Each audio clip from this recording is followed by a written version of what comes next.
Grateful Gangsters. It is Lauren here, the Gratitude Addict. Welcome to Gratefully Living the Chronic Life. I come to you each Thursday at this time to bring you stories of strength, resilience, and hope through the eyes of gratitude. And each week most weeks, I bring on an expert guest. Tonight, I have an incredible guest who I've met recently, and you guys are going to love her. Her name is Lorraine Widmer-Carson, and she is an author and has an incredible view and message about gratitude that I can't wait to share with you. She's waiting backstage for us. So I want to get to her as soon as possible because she's got a lot to share. It's a great topic. We're talking about an ecology of gratitude, which is the name of her new book. And tomorrow happens to be Earth Day, and we did not even plan that. So it was obviously meant to be that she is here with us tonight. I'm excited to have her on. If you are new to the broadcast, we are an interactive broadcast. I love to take questions from our live viewers, questions, comments, anything you'd like to share. I try to do my best to get questions and comments that you may have on the screen. So please feel free to, right away, even just say hi. We are giving away. Actually, let me back up because I've got to cue this up. We have a prize tonight. I'll say what they are in a minute because there's a backstory to it. But if you want to win the prize, I won't announce what it is yet, but if you want to win the prize for you live viewers, all you have to do is write in #gratitude in the comments at some point during the night, and at the end of the episode, we will draw for a chance to win. So there's been a lot going on. It's been a little bit since I've been back with you live because I think it was 3 weeks ago. I was here for my big the Intention broadcast where my book was released 3 weeks ago, 52-week Intention Journal. It has been selling amazingly well. I am so humbled and grateful to all of you for your support. There's nothing that is more humbling and surreal than to hear people in the group. My group on Facebook is Attitude of Gratitude with Chronic Pain. Let me put that up here. Many of you are members, no doubt.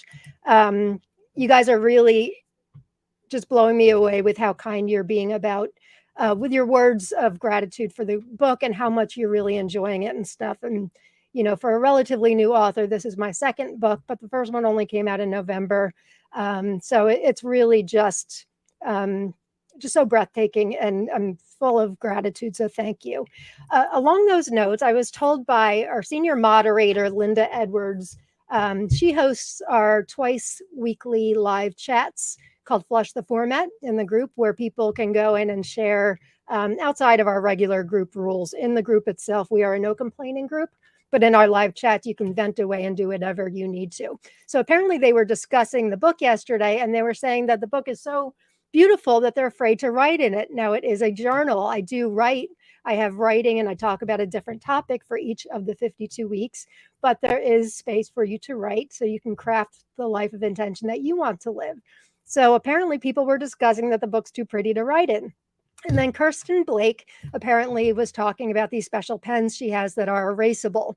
And so Linda told me about them, and I'm a stationery addict. I'm a journal addict, stationery pen addict. And I'm like, that's Pilot Frixion pens. So for those of you afraid to write in your book, you can get Pilot Frixion pens. They have ballpoint pens. These are all Pilot Frixion. They are erasable. Many colors. They actually have erasable highlighters, colored pencils. So I want you to write in your book. So I don't think you need an erasable pen at all to write in it, but if you're not writing in it because it's too pretty, there's an option for you. So there's that. So there was that episode. Then the next week, Laura DeFranco of Brave Healer Productions was supposed to be here, and she got ill. So she is rescheduled, I think I think she's July. She's scheduled out a bit. So she will be back with us. And then last week, I aired George and Benta from the Gratitude podcast. This was a pre-recorded episode because he's in Romania. And so he's like all the way on the other side of the world. So to get a time where we could air live just wasn't feasible. So that was a pre-recorded interview. Thank you, Georgian, for being on. We've gone back and forth on each other's shows for years, and he's a good friend and a really incredible person. So thank you, Georgian, for being on. Thanks to those of you that watch. I actually watched live, which I think it's the first time I've ever been able to do that. Watch my own episode. It was a little odd and strange. In the group, An Attitude of Gratitude with Chronic Pain, we have a new logo that we I was going to say unleashed. We didn't really unleash the new logo, but we unveiled it 2 days ago. This is our brand new logo. And a big shout out to my wonderful graphic designer from Italy, Annabella DeMello. Sorry, Annabella DeMello. She designed this and my Gratitude Addict logo a couple months ago for me. So I love this new look with the purple. It's very, very pretty. Before I bring on Lorraine, 2 more things. First, I want to I announced that I am doing a podcast with Dr. Farhana Sadek, otherwise known as Dr. Gratitude from the UK. We announced that last week, and I'll put the link to the video, that's the promo video, in the show notes. I don't want to take up more time because chances are you guys have seen it already. But we are going to I was going to say unleash again. We are going to release our first episode next week. So it's called This Grateful Life, and we are going to be featuring stories of resilience and hope through gratitude, human interest stories.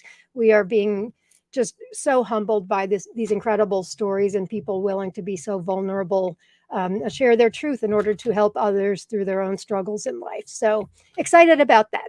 All right, without further ado, let me first say this was the big thing that happened last week. I'm so fortunate to be able to interview so many amazing fellow gratitude spreaders, and it's so humbling. So a couple of months ago, I got to interview Reverend Dr. Gurma Bishaw from the Gratitude Initiative in the UK, and he's a wonderful man. We've become friendly, and he happened to be doing a tour. He was telling me he was coming to the United States. So he told me the cities he was going to be in. Happened to be coming to New York City, which is only about 2 hours away from me, 90 minutes, 2 hours. So we met last week for lunch. It was wonderful. We sat and had lunch and talked gratitude for 2 hours, which is my favorite subject in the world other than my kids. So it was quite a pleasure to meet him.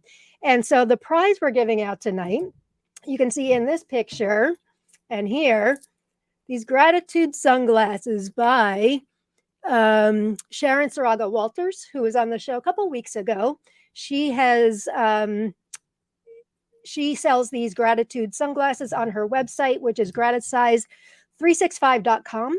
But I have some pairs that I got to give away as prizes. So if you would like to win a pair tonight, just write in #gratitude somewhere in the comments. So thank you, Gurma, if you are watching, and Claire, his assistant, social media person. There are 2 pairs of those gratitude glasses on the way back to the UK. So that was quite a thrill to meet him. So speaking of amazing people you meet, I want to bring on today's guest. Lorraine Widmer-Carson is here with us. Hi, Lorraine. Hi. Good evening. Thank you for your patience, as I guess I had more announcements than Lots to talk about. Lots of Yes. joy. Yeah, that's great. So Lorraine is an author, a new author. Her book came out in Ecology of Gratitude in January, but she's also the founder of Grassroots Gratitude in Canada, right? And we met through Julie Boyer of the Wake Up with Gratitude podcast. That's right. Do you remember that conversation? We didn't talk about this before the show. Yeah, we didn't. No, absolutely, for sure. And it's amazing how when you talk about your subject and your passion, all these ideas that are pent up inside, some bells go off and dots start to connect. And I love that you're so passionate about a topic that means a lot to me as well. So, and congrats on your book. That's 2 releases within 4 months, 5 months. Wow. Yes. Yeah. It's been busy. That's a lot. Yeah. It's been busy. Thank you. And congrats on yours too. I can't wait to talk about it. Thank you. So Julie connected us. She interviewed Lorraine for her podcast a couple months ago, and she thought, Lauren and Lorraine should meet. So she connected us on email, and you had just seen my episode. Oh, I forgot to say who's coming on next week. I'll talk about that in a minute. You had just watched my episode with Dr. Carrie Howells, who wrote Untangling You. Yeah. And you had said, you'd like to reach out to me because you liked that interview from what I remember, right? I was literally, I honestly was reading the book, and it's right there on my shelf. It's very close. It's an amazing book, Untangling You. How can I be grateful when I feel so resentful? I Yes. thought, bingo, bango. Like, Yeah. the more you talk about gratitude, the more you hear these, you get pushback. You get people it's just their mandate in life to challenge you. So, You're right. You're right. And it can be a little tough to handle with all the, toxic positivity talk and all of that. I yeah. find that, in my experience, and you tell me what your experience is, but I find that it's getting a bit easier, I think, because there's so many scientific studies that are coming out these days as opposed to when I first started doing this years ago. What Yeah. is your experience? I 100% agree with you, because when I started to write my book, I started with kindness, and then I went to philanthropy, which was my lived experience in community. And then, but I was getting pushback because the word philanthropy is such a laden word, and people just assumed I was talking about money and huge. I mean, there are tremendous philanthropic acts in the world, but it's usually only gets attention when it's a few $1,000,000. But Right. just for the record, my definition of philanthropy is practical acts of kindness for the greater good. And Oh, I then, like that. That changes and things, doesn't it? When you it look at it. does, and Yeah. but it's not the working definition that most people use. So as I decided I wanted to use all my years of journal writing, I knew I wanted to write a book one day. I knew I was at a phase of life where I thought I better get on with it. It's when I discovered the science of gratitude. The word gratitude was coming up, coming up, coming up. This is late 2019. 2020, I started writing my book, and I was really amazed that how much science I had missed. And I'd been working in this sector, community work, for 30 years, and I was oblivious to all the science that was out there. So that was hugely validating, because it just was, they were my ahas. Like, this makes so much sense. I've got an illustration. I've got a story that supports what Dr. Emmons or Martin Seligman, or I agree. And with Dr. Carrie Howell's, um, resentment thrives in cultures of competition, stress, self-centeredness, entitlement, isolation, judgment, and perfection. Bingo, bango. I I know. want the culture of care. I want the culture of gratitude. So, I agree with you Yeah. 100%. This, Yeah, Dr. Carrie Howells, by the way, is coming back on in 2 weeks. Actually, you filled her. Did I tell you she's the spot you filled tonight? Because you oh, and I were wow. going to book, and I said I had to get. Didn't even make that connection. So yeah, 'cause we were going to book you for June, and then Mm, somebody opened up. That was her. That was wow. her. So Now I'm that's nervous. another synchronicity for Now I'm sure. nervous.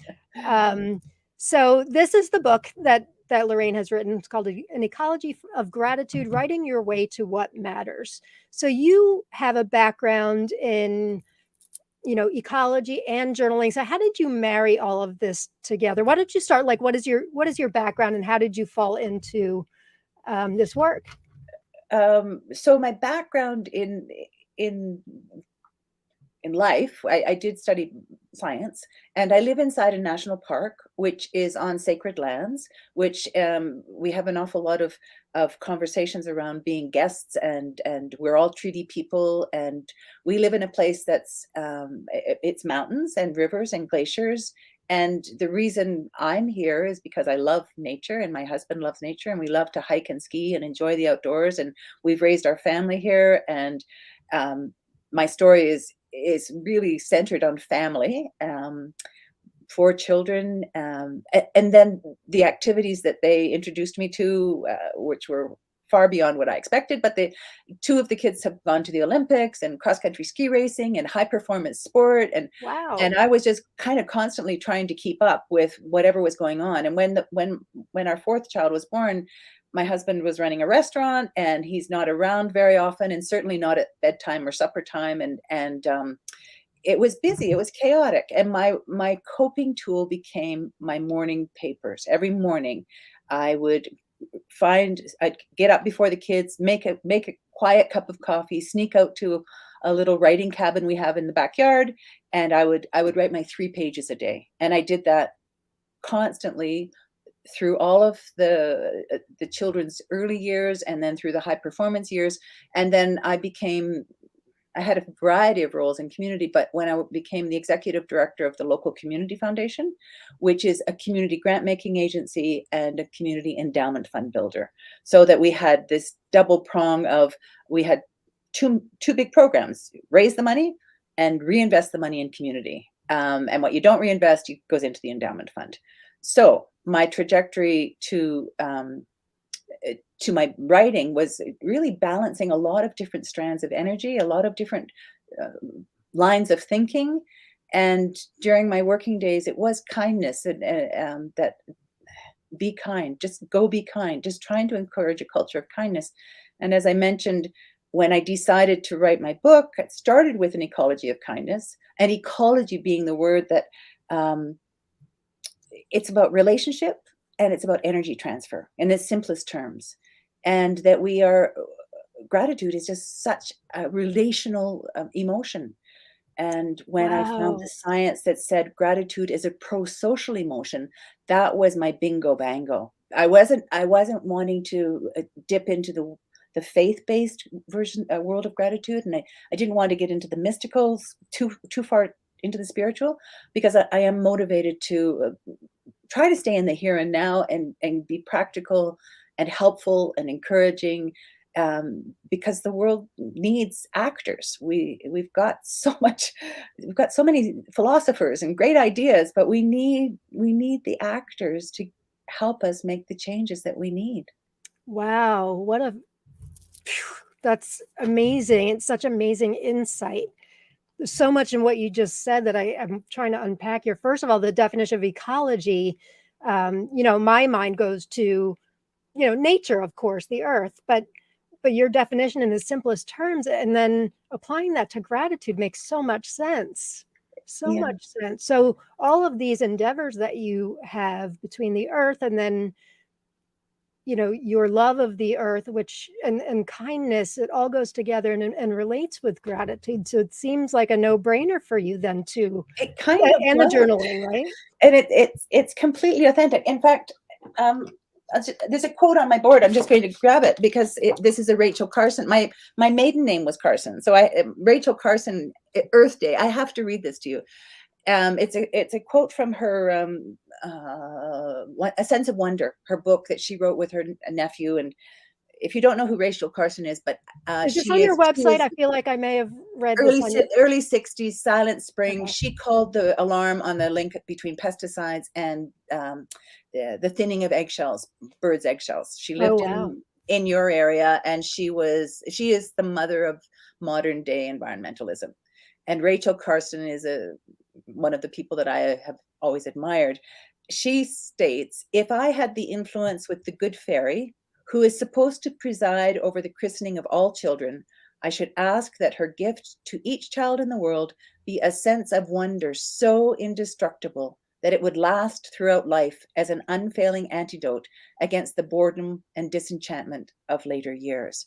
And this sense of wonder is another transcendent character strength, along with gratitude, along with humor, along with spirituality. Right. So these sense of wonder and awe, and the place that I live at, it's a daily occurrence that you're feeling when you live so close to nature. Now, am I remembering you're in Banff? Am I Yeah, correct yeah, about that? Yeah, which I've never been, but I hear it's one of the most breathtaking places on the yeah. planet.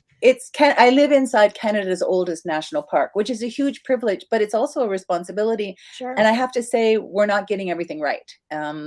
The volume of visitation, and it's a tourism destination, and it's a place of great wonder and beauty, but it's also a place of challenge. I'm sure. I'm sure. I never thought about the responsibility aspect. That's, um, Yeah. yeah, I'm assuming that would be, especially with Earth Day tomorrow, we'll all, be on board for another day or so, and then the rest of you that are all that vested in it will continue to do the work. But your book really talks about a lot of that and pairs it with journaling, which I want to talk about a lot too. But I don't want to get too far behind in our guest comments. Hi, Linda. Thanks for being here. Hey, Julie, speak of the devil. New shirt. It is a new shirt with my new logo. Thank you for noticing. Hi, Kirsten. Thanks for being here. Kirsten. I don't know if those were the pens you were talking about, the erasable pens, but those are the ones that I'm aware of. Ellen O'Connell's here. Hello, grateful to have this opportunity to attend. Glad you're here, Ellen. Lots of people entering to win the gratitude sunglasses. Also, I adore you. You are a gift to the gratitude community.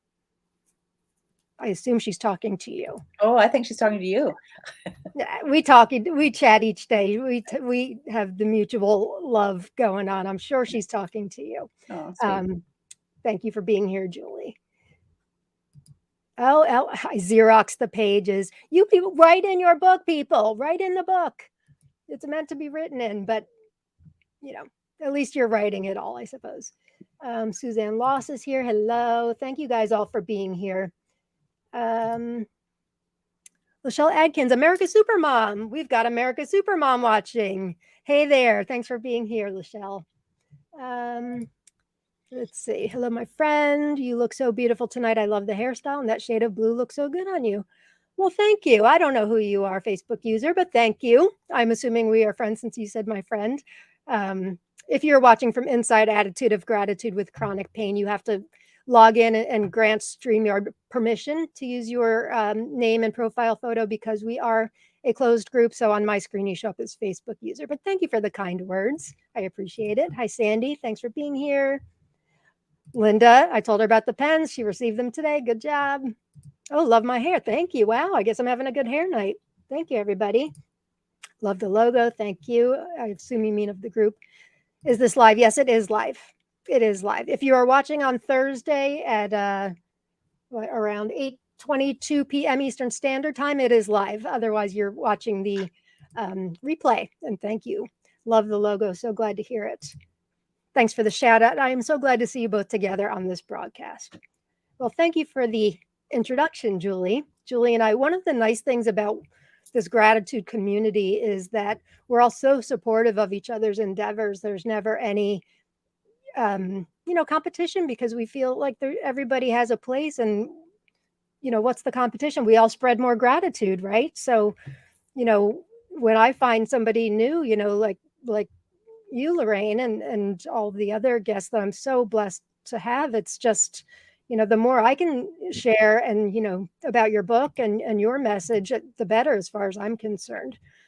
So Julie and I have become quite friendly since I first reached out to her last summer, and we share guests quite a bit.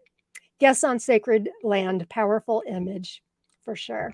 I hear Julie talking about that quite a bit on her podcast as well. I love how you think, Lorraine. Thank you for sharing. I do too. Rachel Carson, my students read Silent Spring. Jill was a English teacher. Sense of wonder and awe, so much like Mary Oliver. Yes, yeah, for sure. Yeah. There's a lot of talk with wonder and awe. Christy Nelson from gratefulness.org talks about that and a lot in her book, Wake Up Grateful. Hello from Margaret Morris. Hi, Margaret. Nice to see you. You're both a gift and the timing is great for this interview. Couldn't agree more. Couldn't agree more. So Carrie Howells was supposed to reschedule and Lorraine was meant to be here. Those are the pens. I told them to try them out. All right. So let's get back to you, Lorraine. So you've got all of these things going on. You're journaling 3 pages a day for, you said like the early 90s you started that, right? Yeah.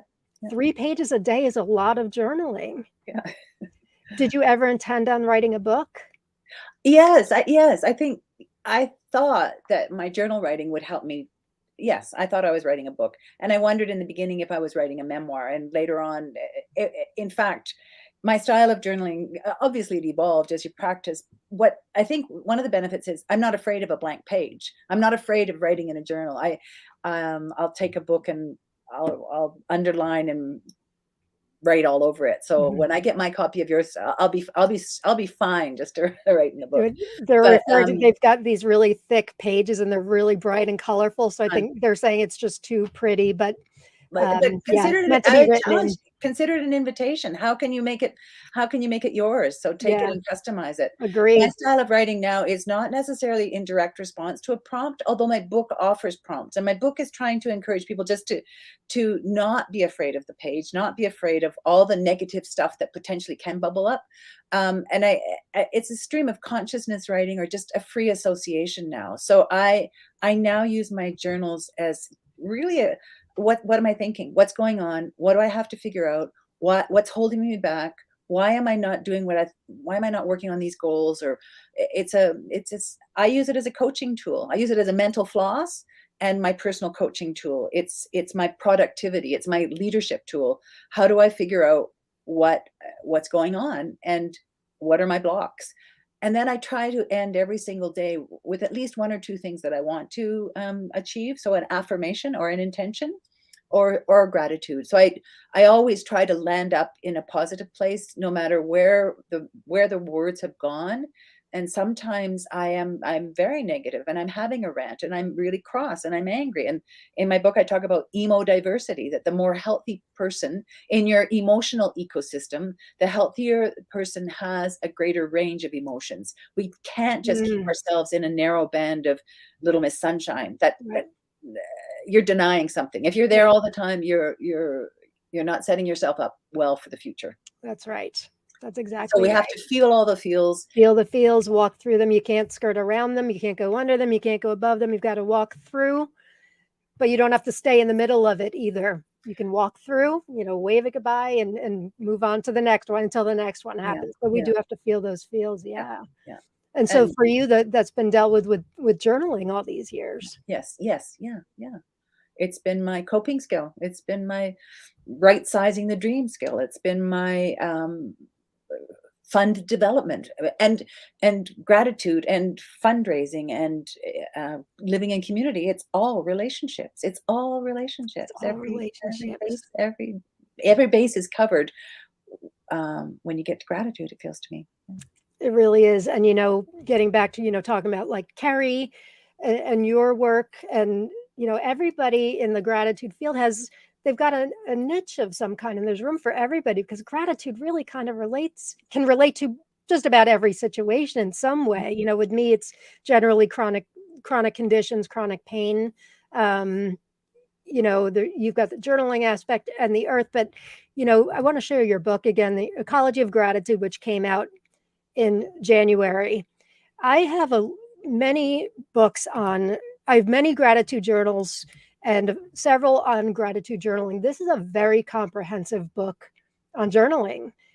You were kind enough to gift a copy to Arlene Hildred, a fellow Canadian she heads up our Attitude of Gratitude with Chronic Pain Journaling Club.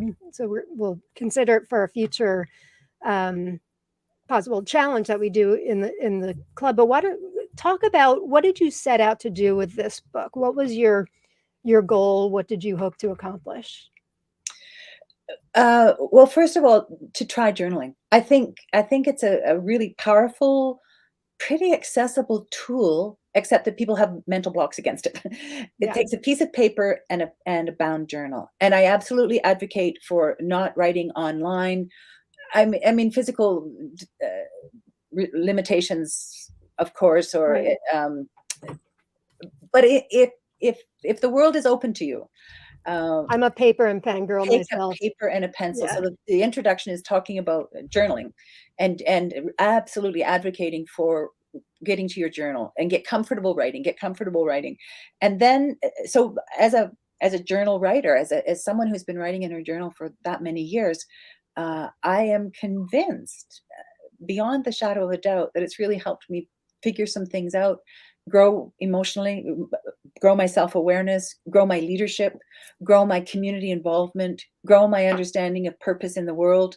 And interestingly enough, when I set out to write the book, I didn't realize that this would be the secret sauce that I wanted to share with the world. I didn't realize that. I thought I wanted to talk about gratitude.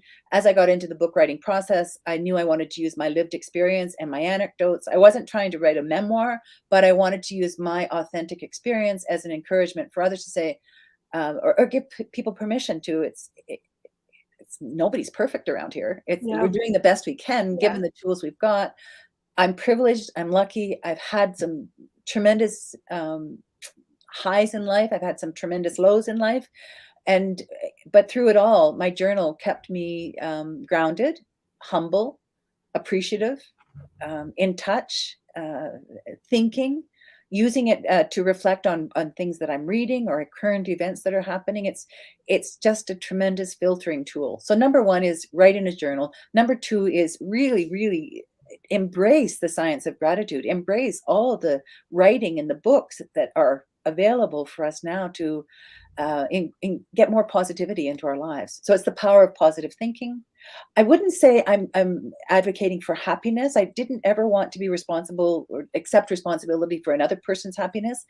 But if you're writing your way to what matters in your life and you're finding a way to be grateful for that, you're going to feel a whole lot happier. I'm pretty certain. But that was not my first Mhm. intent. And then the third is the pro-social element of gratitude, that as I understand the science, there's essentially two parts to being grateful. First is something good happens and you're savoring it and you're enjoying it and you're thinking, oh man, this is brilliant. I'm loving this cup of coffee or this sunset or this conversation. And then the second part, as Dr. Robert Emmons describes, is the realization that, okay, so what had to happen for this great thing to come my way? It's a more reflective. And then, and that's in the motivation with what had to happen for me to be sitting here talking to Lauren today? Well, Julie had to introduce us. Dr. Howells had to call in sick. There's a universe at work out there, and the serendipity, if you can be open and available and Right. make it a priority, if you're listening, there are amazing messages that can help you deliver on whatever your personal mission is in life. There's a great quote that's actually a great segue, because I had highlighted a quote right when I first downloaded your book, when we first met. You say, in referring to why you should journal, you say you will be humbled with the realization that things may actually be working out better than you thought. By quieting your negative and cynical voices, you will find more joy in your stories, remember other things that matter, and realize that a larger system of people, places, and networks are supporting you. You will find a new way to see the ecology of your own life. I love that quote. It's a really great kind of a, Thanks. in a nutshell, a Yeah. lot of what, the precursor is to what you talk about in the pages that you have here. So you talked about, you started out with kindness and then it evolved into gratitude. Did you have like a framework when you set out, or did you just start writing and go and see where it took you? It took me I talked about it being a humbling experience, writing a book. I know. Trying to find the structure for the book was absolutely a challenge for me. And in fact, 1 year ago today, I still did not have the structure.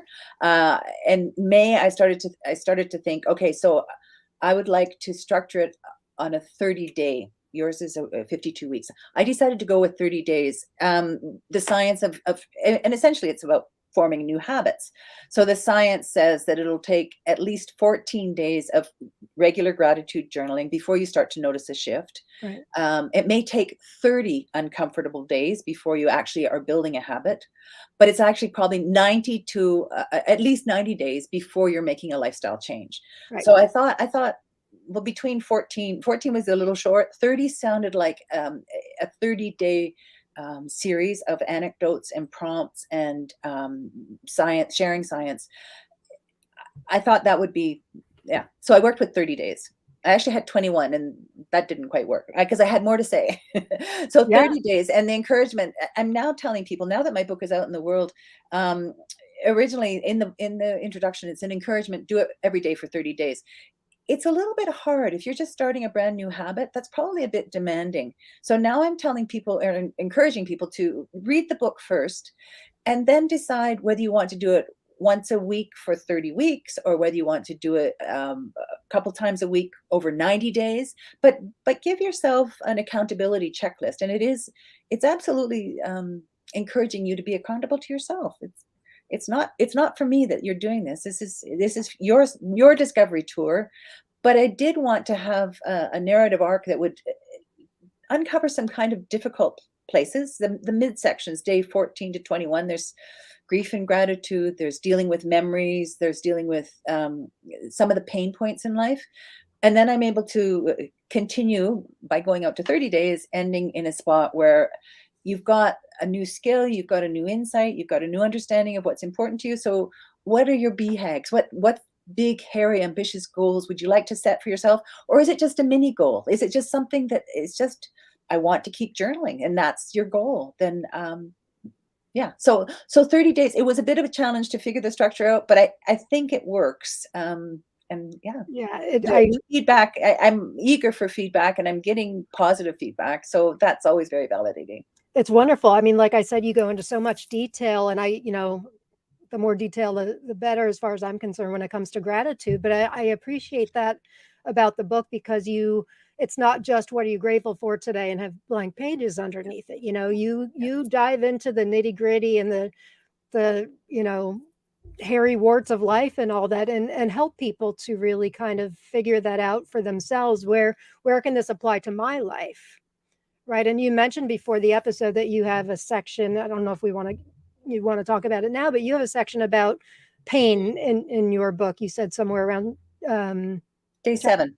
Day 7, writing your way through pain and adversity. And I frame it around my career trajectory. It was 2017, and I was getting ready to retire. It turns out I had a severely arthritic hip, and I didn't realize that at the time, but I knew that I knew I was spending far too much time sitting at my desk. I knew I was far too sedentary. It wasn't feeling great. I went for a bike ride literally 5 days before June 30th, which was going to be my planned last day of work. And I had a crash on my bicycle. And I, in day 7, explained how I was surprised and grateful for the series of unfortunate events that transpired that day. But the surgeon was in the OR. He offered to stay longer in the OR room. I hitchhiked and got a ride to the emergency department. It was a Sunday afternoon. There was no lineup. Within 2 hours of my accident, 3 hours, I was already out of surgery and getting ready to recuperate. It turned out that was the beginning of 2 more surgeries after that. So, including a brand new hip, for which I'm deeply grateful. Sure. But it was really, there were several pain points that you have to get through to get to where I am today. But I know that gratitude helped me stay positive. Writing, and I wrote through my journal the whole time. Even I had so much pain in my shoulder, and it was my right elbow. My hand was so swollen, but I wrote every day. And I haven't looked at the words lately, but they're probably pretty unintelligible. But it was a connection between my brain, my heart, the blood in my hand, that I knew I was still trying to express myself. And I imagine it would be something like a stroke victim who just needs to keep trying to communicate. Yes. There's something in here, and I don't know how I can say it, but I'm trying to get something out. Yeah. And even if, it would be nice if you could go back and read it, but even if you can't, the fact that you did do that, and connected it, I find through my work with Attitude of Gratitude with chronic pain and this broadcast that, as much as I believe that gratitude is the biggest life treatment for my pain that I've ever had, the secret sauce, the recipe, if you will, is gratitude paired with connection. And so that's what I try to foster in AOG is, pairing that gratitude and connection together. It's like a 1-2 punch of like healing and hope, bringing us hope, because often, I use the example of chronic pain, but it could be for whatever your struggles are in life. We often, when things get really difficult and we go through grief and loss and all that, we tend to isolate. And so many of us don't talk to anybody. We get inside our own head. In the room when I was going to Alcoholics Anonymous many years ago, there was like a silly saying people used to say, like, don't go into your head by yourself. It's a dangerous neighborhood to be in. But it's true. We can get in our own head, and it creates, a breeding ground where I'm not saying that the pain is in our head. I would never say that, because it's definitely not, but it does not help our pain. It can actually create more pain because we are so in our head. So by journaling, like you're talking about, by journaling, through your pain, you're able to connect in that way. And I'm sure it must have helped you in your recovery. I use the expression, there's a cocktail party going on in your head. Like, Yeah. and I write, and I've got a chapter identifying the voices that are in your head. And one of my chapters tells an anecdote. I was in Mexico. I was on holiday. It was before I'd written my book, but I was journaling this morning, and I just heard, I mean, we were relaxed, but I could hear at least 4 or 5 distinct voices. So I decided, okay, so who's hanging out in here? And I had fun. So having some fun playing with that, it's a creative, it's making unusual connections. That's where creativity can happen. It's teasing apart the voices in your head, or the saboteurs, or the negative self-talk, and then calling them out and saying, okay, guys, I've heard you. Could you please go away? Some people choose to burn the pages after they've read them. I generally just put the book away, and I don't go back. I have an absolute rule in the house that I don't believe all the words that I write. It's not to be taken seriously, but it was what I was feeling at the time. Right. Thoughts are not facts. Pardon? Thoughts are not facts. They are our thoughts. That's right. Doesn't That's have right. to mean that they're facts. That's They're what we're thinking at the moment. There's no doubt about that, but they're not necessarily facts, right? We can wave them goodbye and send them on their way when we're done with them, right? Yeah. Let me look at some comments here. Julie, I agree. Paper and pen for me too. Hand to pen to brain connection exists. I agree. Yeah. I believe I have read, writing has scientifically proven to integrate our thoughts and feelings to reprogram our brains. Funny you should say that, Pamela Creighton, because I talk about that in my new book, The 52-Week Intention Journal. One of the weeks is devoted to writing on paper and planning on paper. You're right. You're right. Robin, caught you for a few minutes tonight. Have to catch the replay. Thanks for being here, Robin. Glad you were here. Sandy is our Attitude of Gratitude with Chronic Pain resident poet laureate. She writes a poem for us in the group each morning. She's also a moderator, and she says, poetry is like that for me. Often it surprised me what comes out. Yeah. What voices are in your head today, Sandy? Teresa, hi, Teresa. I'm needing learn how to do this. I need more of an attitude of gratitude. Just keep doing your thing. Keep trying. Don't ever doubt yourself that you're doing it wrong. If you're not feeling you have an attitude of gratitude, it's a gradual process. And like Lorraine just said, it's not an easy process. And it's certainly, I'm not Susie Sunshine all the time. Usually am when I'm here on the air, but that's because I like being with you guys. But, hasn't been the greatest of weeks either. So I've definitely had my ups and downs, but there's nothing wrong with the way you're feeling. The way you're feeling is the way you're feeling, right? Lorraine, wouldn't you agree? Yeah, absolutely. Yeah. Absolutely. Yeah. Yeah. How do you get through the tough times? I'm sorry, I didn't mean to cut you off there. How do I get through the tough times? I think I try to pay attention. I try to slow down. Spending time in nature is absolutely critical for me. I go for bird walks. There's a little bird in the mountains called a dipper, and it's a little gray bird, and it's a water ouzel. And if you think about a woodpecker, it's like a woodpecker of the water, but it actually swims underwater. So when I was writing the book, and I would hit stumbling blocks, and you feel like you're writing in a paper bag, and I don't know where this is going, and I do. Will I be able to live up to what my expectation is? When I saw a dipper, and they're so persistent and they're so focused, and he kind of bobs up and down at the edge of a stream, fast running water. They go into the middle of a waterfall. Like, they are amazing birds. They face adversity. So I take inspiration from nature, from the dippers, my little spirit bird. He's focused and feisty and oblivious to the rest of the world. So spending time in nature, but also really trying to observe what's going on. And I use my journal. It just is my coping tool. It's my medicine. It's my best drug for hardship and for joy.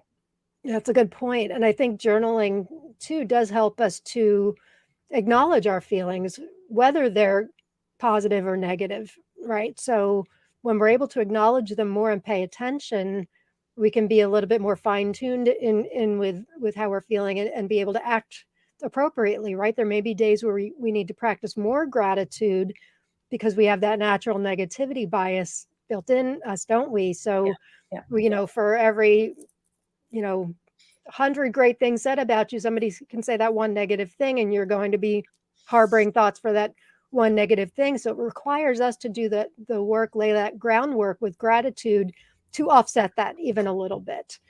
So Teresa, if you are still watching, just doing what you're doing and practicing, doing a daily practice, it does get easier, but it will never be perfect because nobody's perfect. We are just human. I feel like just reading a quick segment from my book, Day 7, Perfect. Please do. which is titled, "What Will Motivate You to Take Up Your Pen and Open the Journal Today?" And Perfect. then the subtitle is "Keep Writing Through Pain and Adversity." I wrote at the start of the book, building a new habit is not easy. It takes practice. But the more you repeat something, the stronger your brain's neural connections grow. Eventually, your mind and body will reorganize around a new, exciting skill. But it won't happen overnight. In his book, Little Book of Gratitude, Dr. Robert Emmons cites the work of neuroscientist Dr. Rick Hansen, who concludes that the brain takes the shape upon which the mind rests. He writes, "Rest your mind upon worry, sadness, annoyance, and irritability, and it will begin to take the shape neurally of anxiety, depression, and anger." If we stop and think about this, allow the mind to rest upon worry, sadness, annoyance, and irritability, we are wiring our brains to be shaped by anxiety, depression, and anger. However, when we nudge our thinking towards thankfulness, we are fertilizing our thoughts to grow into gratitude. Over time, and with good training, the mind can change the brain in lasting ways. Try it for yourself. Rather than allow your hardwired tendencies to switch instantly toward fear, try writing in a direction that leads to more gratitude and grace.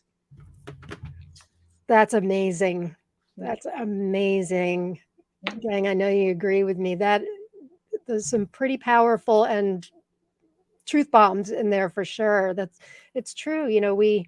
We can we can't craft a perfect life, but we can sure do things. We can't always change our situations, but we can change our reaction to them, and we can change our attitude. And by what that is a beautiful, beautiful quote. Let me show the book again. You can get this here in the United States. I know it's on Amazon. Where else can they get your book? So it's Amazon. For indie booksellers, it's Ingram Sparks. And if you happen to live near me, we have a couple of local bookstores, Cafe Books, the Wet Museum of the Canadian Rockies, Wildlife Distillery sells some, and Nice. Swiss Italian Restaurant, which is our family business, sells them as well. Oh, really? How nice. And if somebody wanted to reach out to me directly, then I've got a stash. I got a stash right back here. It's the postage piece that, Amazon is probably the best buy if you are in the United States, customs and da da da da da da. And it is on Kindle as well. And it's also on Kindle and Kobo. Canadians use Kobo as much as Kindle. Yeah, I had never heard of that before until Arlene told me about it recently. This is Lorraine's website. It's grassrootsgratitude.ca for Canadian. And speaking of Canadian, I saw a comment here I wanted to get to. It's from Jennifer Marler. Hooray, a Canadian! Fabulous. Suzanne, I love thoughts are not facts. Yeah. Wow, you are having some effect here, Lorraine. I would love to eat at your restaurant. You and me both. Let's take a trip. Yeah. For sure. Yeah. Great advice. Absolutely beautiful. Thank you for reading and sharing with us. For sure. If you're just tuning in or weren't here from the beginning, we are giving away a pair of these nifty gratitude sunglasses from Sharon Saraga Walters, Gratitude 365. If you would like to win a pair, just type in #gratitude in the comments. You have to make sure you're logged in, though, if you're watching from in the group to win. And so we are talking to Lorraine Widmer-Carson, who has written this incredible book that came out in January called An Ecology of Gratitude, Writing Your Way to What Matters. And we were connected through Julie Boyer through the Wake Up with Gratitude podcast, where I actually re-listened to your episode I mentioned I was on my way to a doctor's appointment in New York City this week, and I wanted to make sure I was, prepared for this. So I re-listened to your episode and got to hear about, your marriage between your love of the earth and your writing and journaling and all of that. There was a quote I saw on your website that I pulled it up somewhere. Where did I put it, I wonder? Oh, I know what I did with it. I made it into a banner. That's what. This is your mission statement, I suppose you said, to cultivate kind, optimistic, and positive habits of mind that are grounded in gratitude. I loved that. I loved that a lot. So the book, of course, is my book, but there is the grassroots gratitude piece, which is a little bit more the social movement, and that's the challenge, that's the crux, that's the pointy piece I'm standing on right now, where I'm not quite sure how this is going to move forward in the world. But the book, in my dream, becomes a teaching tool. It becomes a fertilizer for ideas and ideation, and that the change that is manifested in communities around the world is people realizing that a culture of care that is grateful, that is other-centered, that is relational, that is appreciative of the earth and the bounty of the bounty that surrounds. It's cooperative, and we are interconnected, and that's the ecosystem that we live in, that we live and breathe and nourish ourselves, and we walk in splendorous places, and we need to appreciate these gifts that in a big way, and gratitude is also proven to help you understand you have enough, you don't need more, Yes.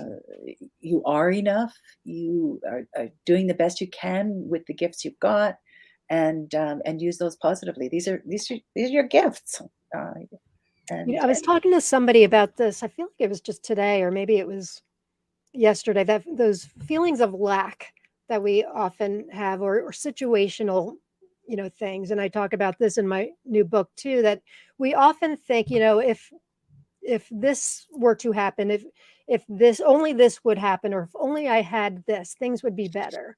And so we fill this hole Yeah. that will never be full, because we are never satisfied. When I'm trying to think of this quote, enough, something about enough. If the one prayer you ever said is enough, something, I think I'm meshing it together, two quotes actually. Enough is a feast, something like that. But when will it ever be enough, unless we learn to be appreciative with what we have right now? Yeah. And I wrote about this in my goodnight post in the group the other night, that walking out in nature and all of that, if my eyes are open, I can be conscious of all the beauty surrounding me. But the challenge for me is looking around in my environment that I see every day, day in, day out, like my couch, for instance. I'm not generally that appreciative for my couch unless I stop to think, this is where I cuddle with my cat, or when I cuddle with my husband, where we watch TV. It's a place where I can rest my legs. It's a place where I occasionally fall asleep when I'm watching TV. It's a place where I have this couch. It's an old hand-me-down. It's nothing special, but it's my couch. And isn't that something to be appreciative for? So for me, it's those mundane things that can be the challenge. I really have to be intentional and open my eyes to them. I think everyone's home is filled with objects that, if you really slowed yourself right down and asked, it's that, Marie Kondo, the art of magic of tidying up, that you hold it. Does it bring you joy? And if it's bringing you joy, savor that and think about it. Write it down. Go to your favorite photo album and find some photos that just fill you up, or Yeah. that beautiful vase glass that came from Aunt Hesba. Why did she love it? Why do you love it? What's the story that it holds? And stories are everywhere, for sure. I have a big smile on my face, because I think of Marie. Whenever I hear of Marie Kondo, I'm thinking, that woman's not getting her hands on my pens and my journals, because I hoard them. I do. I have a bit of a problem. But I totally respect what she's saying, and it's very, very true. I have too many. You asked about how I deal with adversity, and for sure it is slowing down. But it is also an encouragement to try to figure it out, but try not to wallow in it. Try not to Mhm. stay there. Try to just nudge myself a little bit. And it's not about denial. And in the science and research with respect to memory, and some memories are open memories, and these are unresolved pieces of our past. So I also talk about this in the book, memory, and some memories are frozen. But with the journal and in the safety of your privacy of your home and permission, you can start trying to unpack that story a little bit differently and say, so what was really going on, and who else was in this story, and why did he respond so negatively? What was going on in his life? And maybe with the benefit of hindsight, you can start understanding that, well, he had it was the day he found some terrible news, or he lost his job, or and you start to. And I think this is why I like Dr. Howell's work so much. The resentment is the conceptual opposite of gratitude.